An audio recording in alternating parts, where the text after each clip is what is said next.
और वही परिवार धरने में बैठा है, कौन सी न्याय करना है? बिल्कुल न्याय तो मिलना चाहिए, न्याय मांगने वाली बात नहीं है। और हम यहाँ बैठे मांग रहे हैं न्याय, क्योंकि यहाँ पे कहीं ना कहीं प्रशासन की और जो कमी है वो छलक रही है, और प्रशासन अपनी इस कमी को दबाने के लिए किसी प्रकार की कोई गलती ना कर जाए, इस चीज के लिए हम सभी भाईचारा यहाँ पे एकत्रित हैं। बहुत सारी बहन बेटी आपको बात को सुन रही है, उनके अंदर एक भय मन में होगी। देखो चिंता करने की, हाँ ये वाकया ऐसा जरूर हुआ है, चिंता करने की बहुत ज्यादा आवश्यकता नहीं है। आप खुद भी अच्छे से रहो, और किसी प्रकार का आपको कोई भी संदेह हो जाए तुरंत आप 112 पे फोन करो, 1091 पे कॉल करो, ये सभी नंबर आपके लिए हैं। आपके एक फोन के ऊपर तुरंत ही विधायकों के, मंत्रियों के पीछे लगा रखे हैं। इन चीजों पे कंट्रोल करके हमारे जो यहाँ पे थानों के अंदर थाने खाली रखे हैं उनको भर दो, हमारी बहन बेटियां भी सेफ हो। हमने कोर्ट के अंदर देखे वकीलों को न्याय दिलाने के लिए, लेकिन वकीलों को न्याय के लिए पहली बार बैठा देखा। देखिए बेहतर तरीके से आप जान सकते हो, एक बेटे के साथ अनहोनी होना, आप एक बेहतर तरीके से इसको बता सकते हो।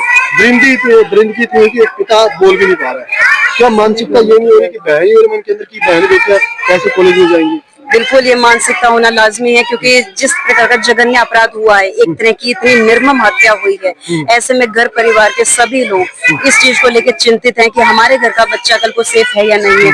और बल्कि छोटे शहरों में, छोटे गाँव में इन चीजों को लेकर अधिक चिंता बढ़ती जा रही है।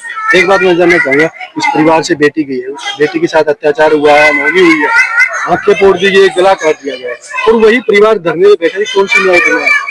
बिल्कुल न्याय तो मिलना चाहिए, न्याय मांगने वाली बात नहीं है। और हम यहाँ बैठे मांग रहे हैं न्याय, क्योंकि यहाँ पे कहीं ना कहीं प्रशासन की और जो कमी है वो छलक रही है, और प्रशासन अपनी इस कमी को दबाने के लिए किसी प्रकार की कोई गलती ना कर जाए, इस चीज के लिए हम सभी भाईचारा यहाँ पे एकत्रित हैं। बहुत सारी बहन बेटी आपको बात को सुन रही है, उनके अंदर एक भय मन में हो गया है कि बेटी के साथ हुआ है, कल वो कॉलेज जाएगी, उसके साथ भी हो सकता है। उन बेटी को लेकर क्या? देखिए बेटियों के लिए तो मैं ये संदेश दूंगी कि अपनी कोई भी छोटी मोटी बात है, कोई टेंशन है, किसी प्रकार की कोई बात अपने घर पे जरूर डिस्कस करो। और अगर घर वाले इस चीज को लेके, काफी बार लड़कियां डरती हैं कि हम अपने भाई को बताएंगे, पापा को बताएंगे, या घर में और चाचा ताऊ को बताएंगे तो शायद वो हमारा ही जाना बंद कर देंगे। थोड़ा मेरा परिवारजनों से ये निवेदन है कि लड़कियों के साथ बैठ के 2 मिनट बात करो, किसी प्रकार की कोई समस्या उनको डांटो मत, समझाओ, समझाना ज्यादा जरूरी है। और जो लड़के हैं, लड़कों को नशे से थोड़ा दूर रखो, ताकि किसी तरह की कोई गलतियां ना हो कल को भविष्य में। और लड़कियां जो हैं, जिस तरीके से आप कह रहे हो कि चिंतित हैं इस चीज को लेके, देखो चिंता करने की, हाँ ये वाकया ऐसा जरूर हुआ है, चिंता करने की बहुत ज्यादा आवश्यकता नहीं है। आप खुद भी अच्छे से रहो, और किसी प्रकार का आपको कोई भी संदेह हो जाए तुरंत आप 112 पे फोन करो, 1091 पे कॉल करो, ये सभी नंबर आपके लिए हैं। आपके एक फोन के ऊपर तुरंत ही आए भी गए।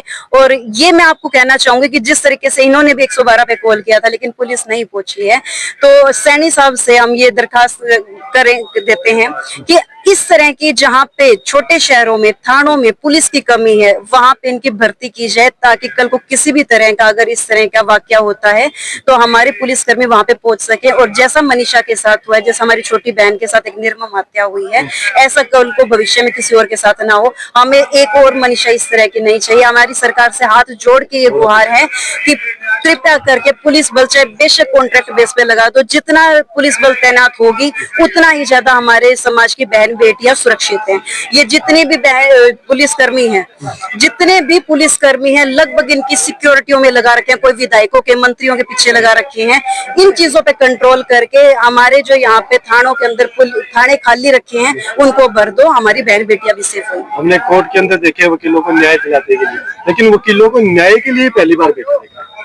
देखिए जब समाज में कोई चीज गलत होती है ना, वकील सबसे पहले एक सामाजिक प्राणी है। वकील तो हम बाद में बनते हैं डिग्रियां ले लेके, सबसे पहले हम सामाजिक प्राणी हैं। और हमारे समाज में किसी भी तरह की अगर कोई भी गलत बात हुई है तो हमारा बिल्कुल ये हमारी ड्यूटी है कि हम इस चीज को सुधारने का प्रयास करें। जिस तरीके का प्रशासन में कमियां देखने को मिली हैं उनमें सुधार लाने के लिए, कल को भविष्य में ऐसा कुछ ना हो सके, इस बात के लिए हम यहाँ पे बैठे हैं, ताकि हमारे समाज की बेटियां, जो जहाँ बेटी बचाओ बेटी पढ़ाओ का एक नारा बीजेपी सरकार ने दिया है, वो केवल हम उनको कागजों में नहीं, हम उसको धरातल पे देखना चाहते हैं। उस परिवार के लिए कोई संदेश, जिस परिवार के साथ ये अत्याचार? देखिए जिस परिवार के साथ ये हुआ है, संदेश क्या दे भगवान उनको इस तरह के दुख से निकलने का, मैं कह रही हूँ कि हिम्मत दे, क्योंकि ये दुख बयान करने वाली बात नहीं। आप मिलोगे इनके परिवार से, आपको खुद को ये लगेगा कि हम इस धरती पे भी क्या कर रहे हैं, जो हम सब इतना होते हैं, कानून की जानकारी रखने वाले, प्रशासन यहाँ है, इतना पढ़ा लिखा है, आजादी के इतने साल हो गए हैं। आजादी मेरे ख्याल से सिर्फ बलात्कारियों को और अपराधियों को मिली है, आम आदमी को नहीं मिली। देखो भाई, ये बात है और बड़ा दुख भी इस बात का कि ये शब्द बोलते हुए कितना दुख हो रहा है कि आजादी सिर्फ उनके लिए है।